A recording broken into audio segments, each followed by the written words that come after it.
Store-bought chapatis are too expensive, they're no good, and they're flat.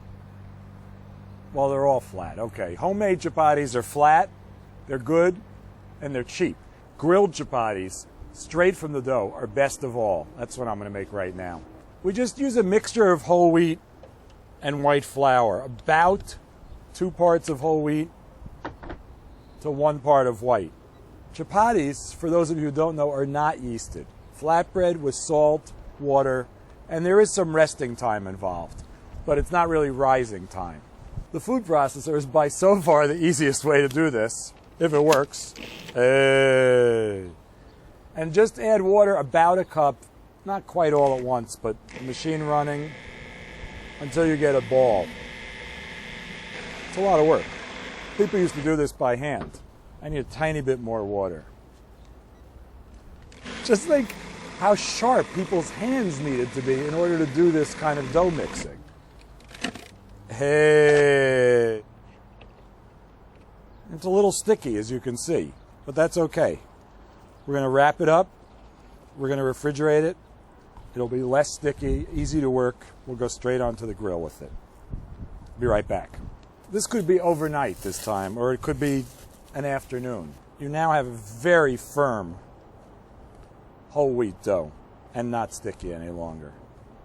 So you start tearing off pieces of it. Say golf ball size, but a little bigger than a golf ball, so big golf ball size. At this point, you can do this.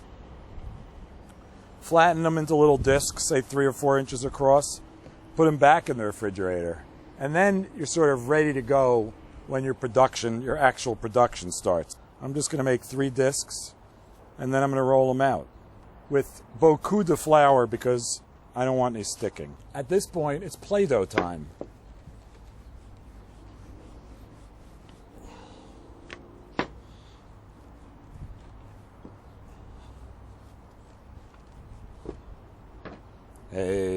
Like a professional or like a home cook. Right on there. Next. If they're not sticking, keep going. And if they are sticking, try adding a little flour. I couldn't roll a rectangle that well if I tried. There is such a thing as chapati flour, which has the bran and maybe some of the germ of the wheat removed, so that the chapati has less of a tendency to burn, but I've never found that to be a problem. There's a nice one.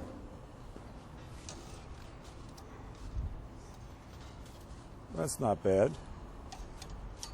And the first one, did I do that the last time we were taping? That'll become an old joke. I'm very happy with my production here. A little too much flour, but then again, I'm an amateur. Fresh, perfect. These are really incredible with grilled lamb. I mean, especially grilled lamb. Any salsa, any chutney, other meat. But I'm going to have some with something that I haven't shown you yet, which you'll have to watch again in a couple of weeks. My favorite new thing, tomato jam. Unbelievable. No.